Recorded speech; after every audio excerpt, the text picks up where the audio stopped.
it's not. Let me see. Here, you want to check this out? Already off to, this is a live production. All right. So thank you, everybody. Good afternoon. I hope everybody had a really great weekend. I wanted to say welcome to the new Pentagon press briefing room. In line with the Secretary's vision to make this the most transparent Department of Defense in history, I gave you my personal commitment to make these briefings more routine. So today is the first of many, and considering the significant U.S. military operations as directed by the President this weekend, now seemed as appropriate time as any to fulfill that obligation to all of you. Additionally, I'm glad to be joined by Lieutenant General Alexus Grynkewich, affectionately known as Grinch.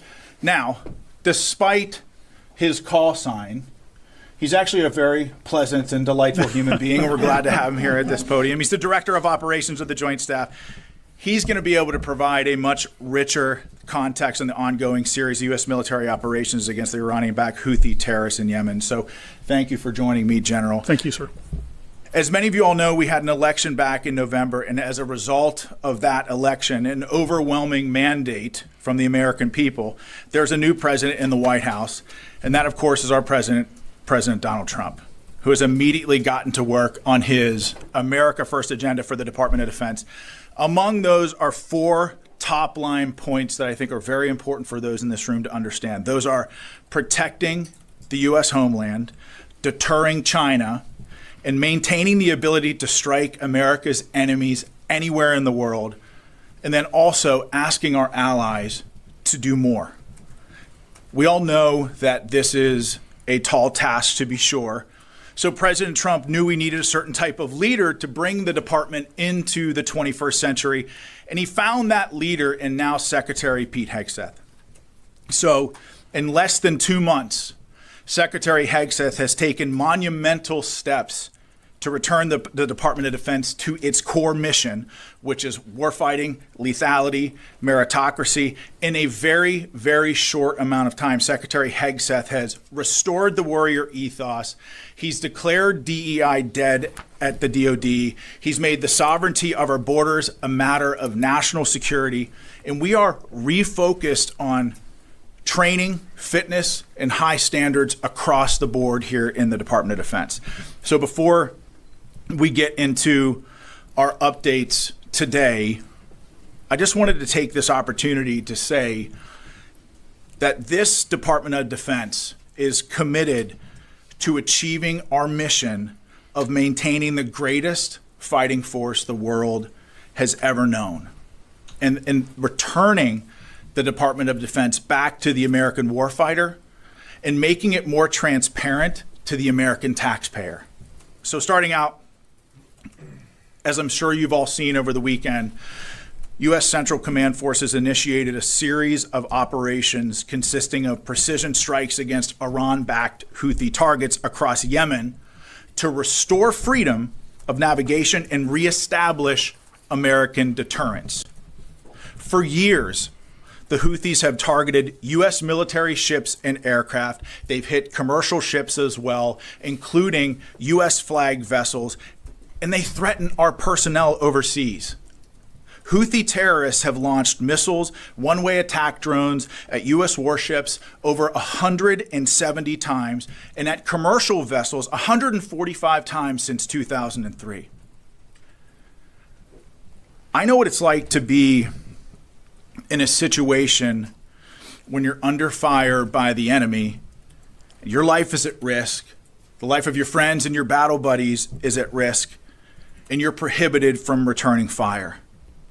That's a hellish situation that I wouldn't wish on my worst adversary. It's a tough position that we put America's sons and daughters in.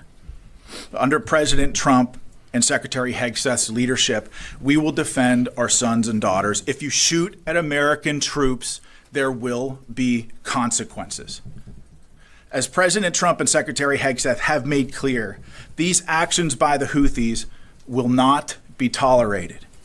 In his first 2 days back at the White House, President Trump signed an order laying out a process to redesignate the Houthis as a foreign terrorist organization after the previous administration revoked their designation within weeks of taking office. Under the previous administration, America's enemies were emboldened and billions in frozen funds were unlocked for Iran. With President Trump and Secretary Hegseth's leadership, an era of peace through strength is back. We will use overwhelming lethal force until we have achieved our objective. With that said, and this is a very important point, this is also not an endless offensive. This is not about regime change in the Middle East. This is about putting American interests first. As I said over the weekend, there is a very clear end state to this operation. And that begins the moment that the Houthis pledge to stop attacking our ships and putting American lives at risk. Shifting focus to Africa, at the request of the federal government of Somalia, U.S. Africa Command Forces conducted collective self-defense airstrikes against al-Shabaab on March 15th. The airstrikes occurred about 150 kilometers northeast of Mogadishu, Somalia, and AFRICOM's initial assessment is that enemy combatants were killed and that no civilians were injured or killed. And so U.S. forces will continue to partner with Somali armed forces to take the fight to these terrorists and degrade their ability to plan and conduct attacks that threaten the U.S. homeland, our forces, and civilians abroad. Now on to Homeland Defense. President Trump and Secretary Hegseth have been very, very clear that border security is national security. We spent decades defending foreign nations' borders while our own U.S. borders has been invaded by criminal illegal aliens, human smugglers, drug traffickers, and transnational gangs. The Department of Defense is proud to defend our homeland and the territorial sovereignty of the United States. Although we've seen a 93% decrease in illegal border crossings, we will not stop until we have 100% operational control of our southern border. And over the weekend, Joint Task Force Southern Border assumed the mission from Joint Task Force North and reached initial operating capacity. Additionally, U.S. Northern Command announced on Saturday that the Arleigh Burke-class guided missile destroyer, the USS Gravely, departed Naval Weapons Station Yorktown for a scheduled deployment to the Gulf of America. We're actually making some history from the podium today. It's the first time we've recognized the Gulf of America in the Pentagon press briefing room, which is kind of cool. So it's not only vital for the United States to have control of our border via land, it's equally important to control our territorial waters. And this deployment directly supports U.S. Northern Command's mission to protect our sovereignty.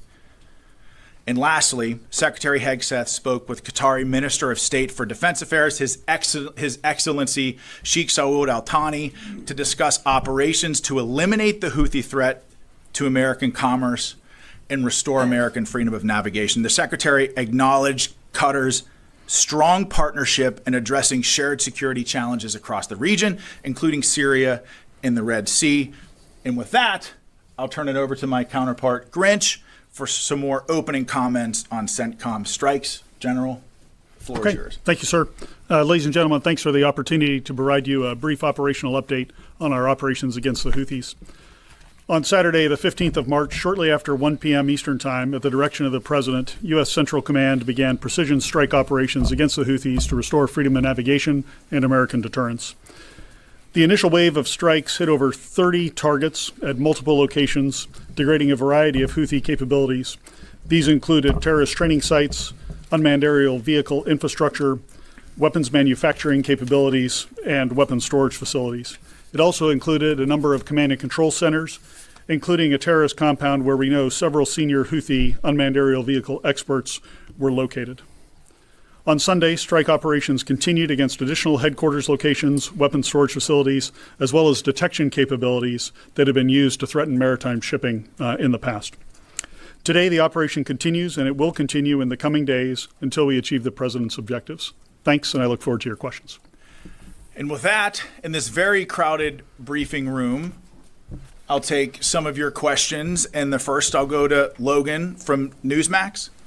Sean, thank you for taking my question. This really is for both of you. A question about the Bashat, that's Iran's spy ship that has been directing the Houthis throughout this conflict. Is it still operating in support of the Houthis? If so, do you know where it is?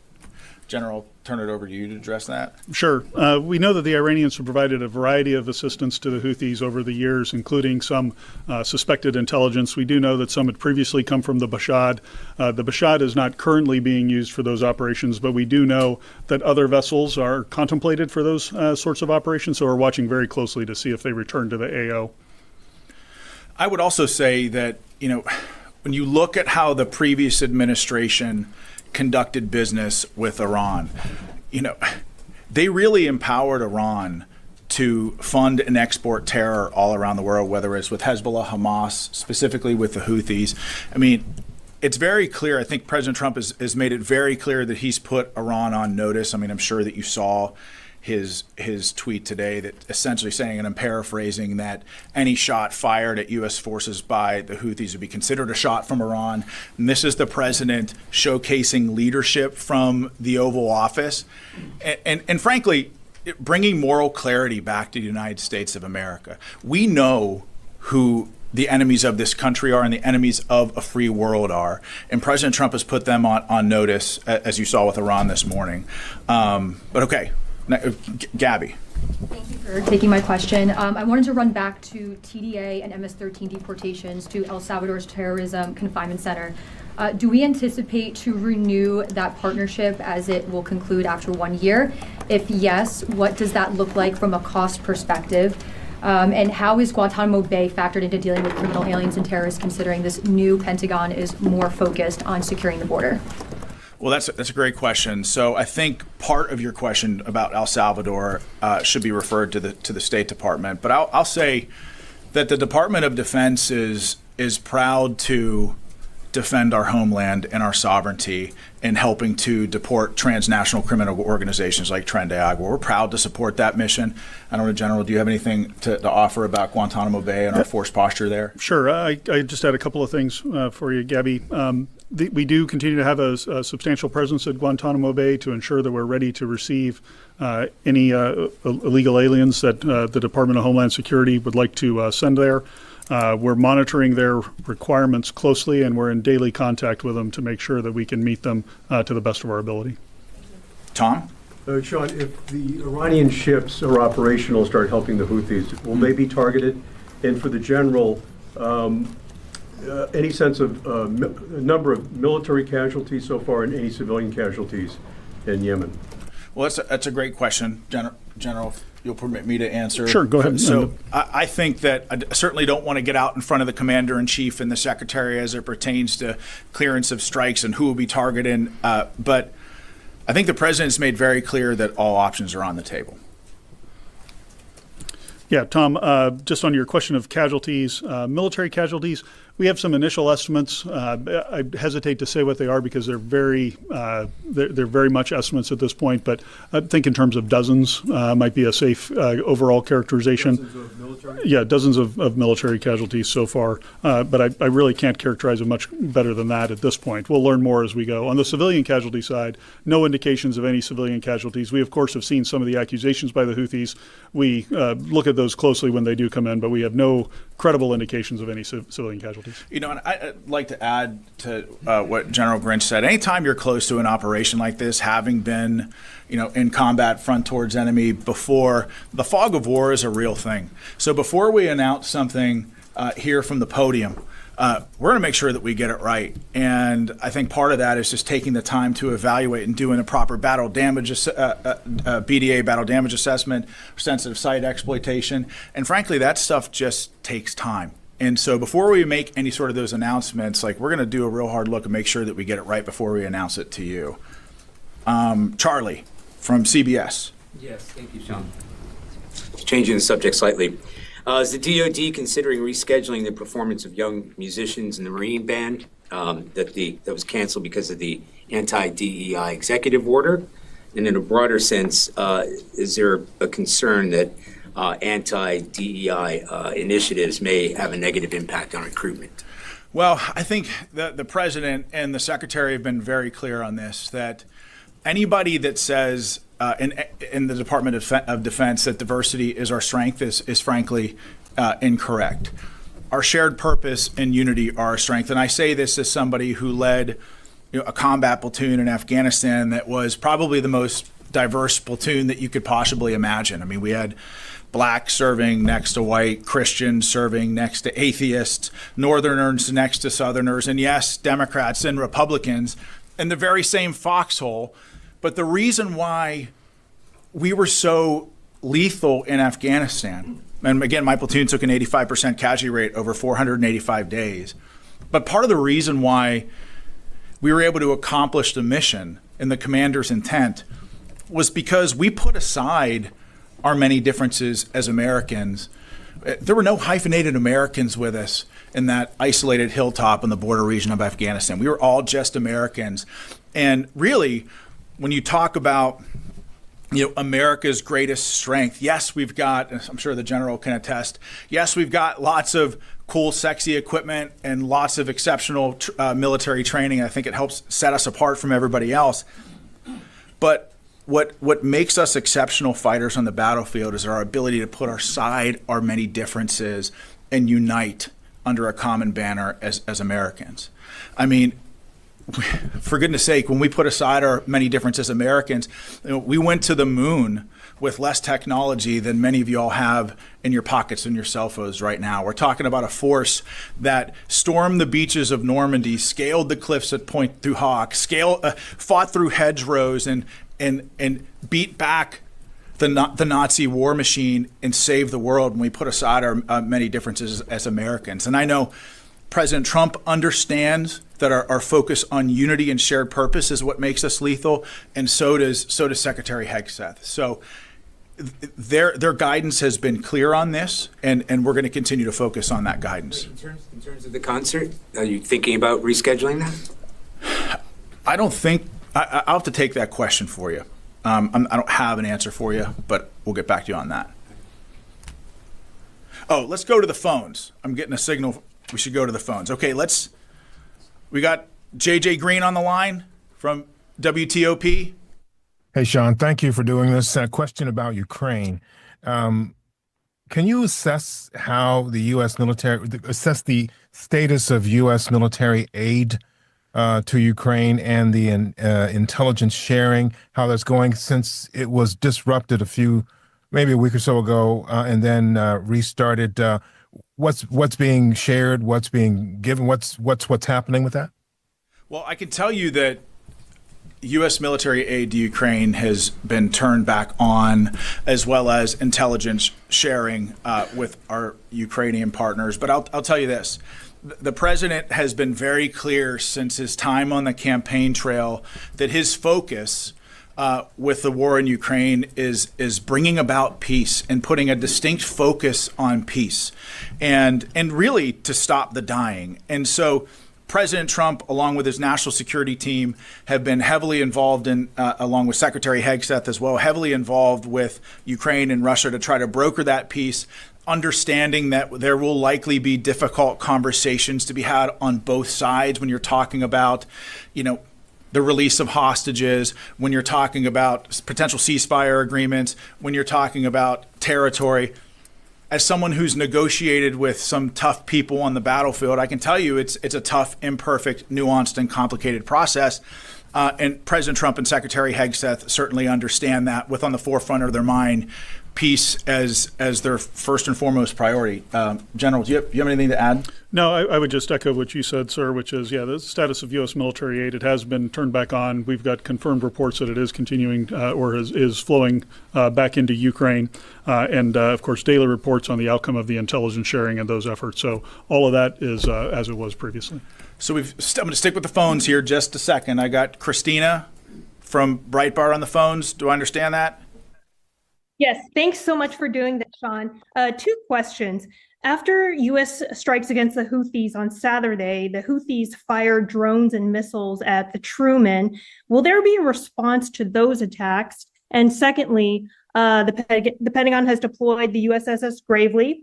Can you tell us a little bit about what it will be doing there, exactly what its mission will be?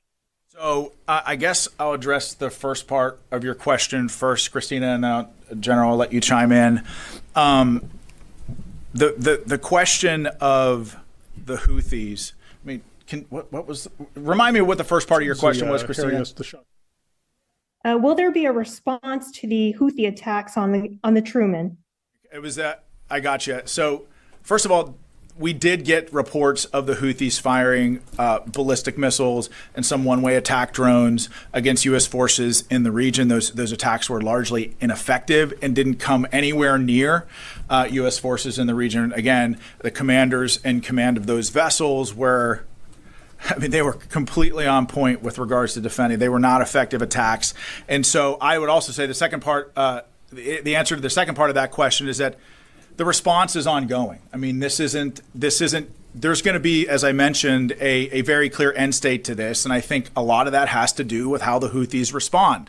Firing at U.S. military personnel in the region and shooting at our ships and shooting at our drones and putting American lives at risk is not a good way to end this conflict.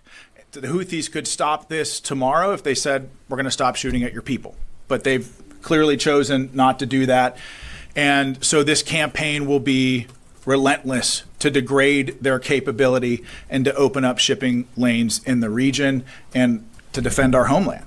But General, thanks, Sean. The only thing I would add is, the Houthis claim to have tried to attack the Harry S. Truman. Quite frankly, it's hard to tell because while we're executing precision strikes, they missed by over 100 miles.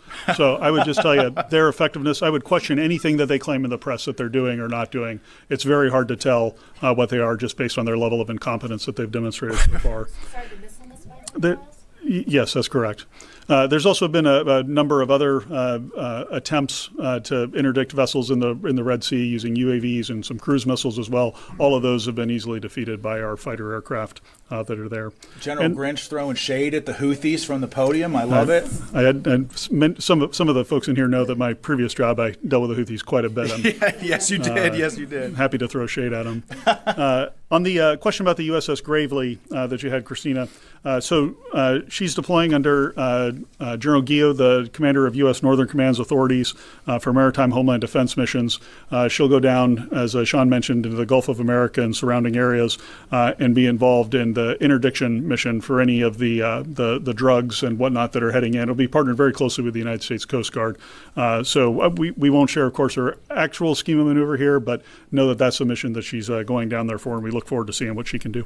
And on that point about the USS Gravely, I think it's really important that, the President and the Secretary have made very clear 100% operational control of our southern border. I mean, we've got probably close to 10,000 troops on our southern border. We're surging a Stryker Brigade combat team down there to reinforce the land border as well.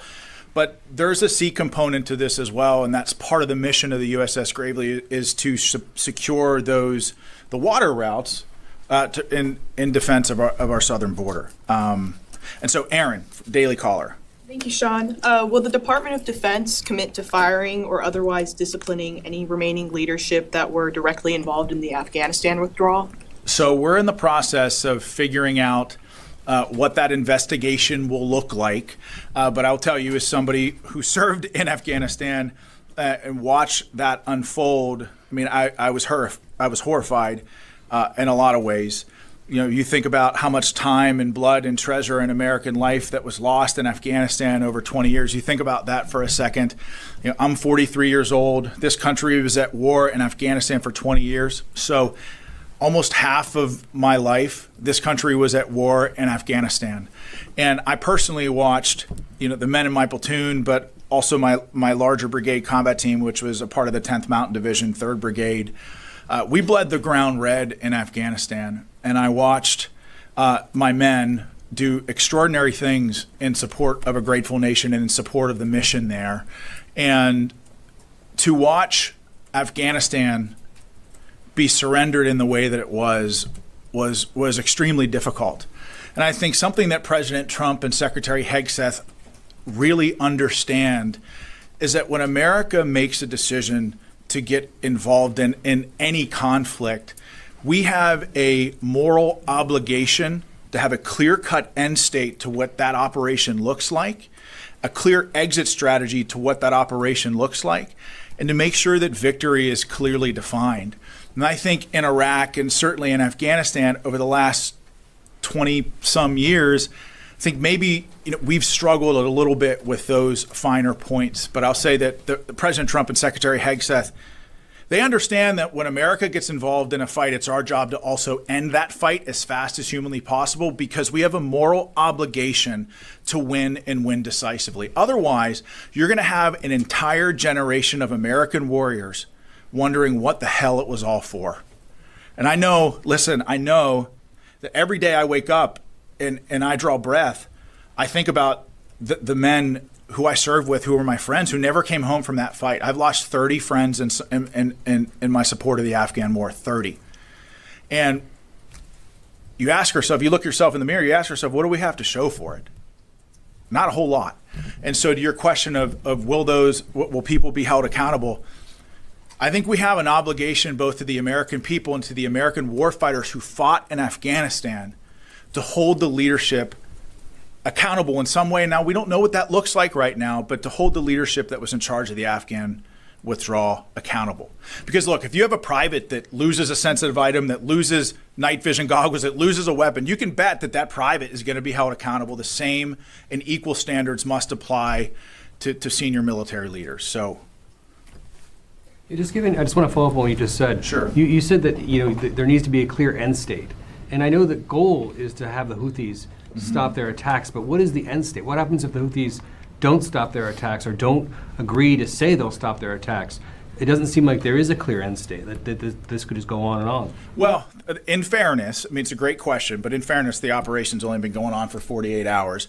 And the president and secretary have been very clear on this, that the Houthis can determine when this ends. And until then, the campaign will be unrelenting until we, one, protect our homeland, and two, open up the shipping lanes there, so make sure that we have freedom of maneuver in that area. General, you have something that... I mean, what I might add is, while we won't talk about it publicly, just know that there is a design to the operation. There are specific effects that we're trying to achieve, and there are specific targets that have been selected and approaches that we're taking in order to achieve the president's end state. So it isn't that we're just striking capabilities. There's an intent behind every strike and every target that we go after. To that point, you mentioned that this is not like it was before. So what is different about the targeting that you're doing this time that wasn't true under the Biden administration? Yeah, I give the short answer to that, and without going into too many operational details for security reasons, but it's a much broader set of targets that we've been able to action in this case. And the other key differences are the delegation of authorities from the president through Secretary Hegseth down to the operational commander. So that allows us to achieve a tempo of operations where we can react to opportunities that we see on the battlefield in order to continue to put pressure on the Houthis. Thank you very much. Will this operation include sending ground troops into Yemen? If so, how do you achieve your objective of making them say enough without sending ground troops? Well, I'll tell you, it's very difficult, if not impossible, for us to talk about force posture from this podium, because as a commander who's been on the battlefield, it's very, very important to keep the enemy guessing, keep your adversaries guessing. Now, that's not to say that we've got ground troops in Yemen. That's not to say that we're sending ground troops in, but it's difficult to talk about that stuff for operational security reasons from the podium. But General, you have anything to add? No, nothing to add to that. Okay. I think that's exactly right. Sean, can I follow up on that? You said that one of the things that you were waiting to do for the BDA was sensitive site exploitation. Does that include U.S. boots on the ground or any kind of American personnel on the ground to do that? I can't talk about that stuff from the podium. But we have ways of conducting sensitive site exploitations without ground troops on the ground. Yeah, it does not always require boots on the ground, and I'll just leave it at that. So can I also ask you about if there's any U.S. military assessment? I know that you're still on, the BDA is ongoing, but is there any military assessment about how much of the Houthis' capabilities were degraded by these first couple of rounds? And can you say anything? The President's Truth Social mentioned going after leaders, which seems to be one of the things that's different here. Can you say anything about any of the leaders that were targeted here? Yeah, on the second part of the question, I'll just go to my opening statement where I mentioned that there was a unmanned aerial vehicle facility that was struck with several key leaders. Those were key individuals who led their unmanned aerial vehicle enterprise and were some of the technical experts in there. So think those types of individuals that we might be targeting as part of the command and control. And so we have destroyed command and control facilities, weapons manufacturing facilities, and advanced weapons storage locations. But again, this campaign is ongoing. It's difficult to talk about all this stuff from the podium, and we're not going to say anything from the podium until we're 100% sure that we have it right. I got time for one more question. You mentioned President's Truth Social. Is the U.S. military considering military options for Iran? I don't want to get out in front of the president or the secretary, but clearly, I mean, I think the president's Truth Social was pretty clear, and I think the meaning is right there for everybody. I mean, I think everybody understands what he means. I don't want to get out in front of the president, but all options are on the table at this time. And that's all I got. Quick clarification for General. You said 30 targets. Is that over all 3 days? No, that was on the first day.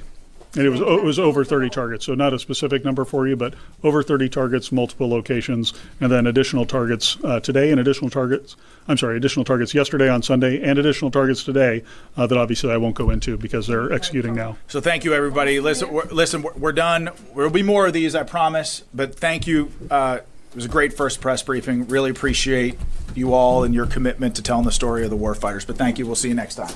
Thanks.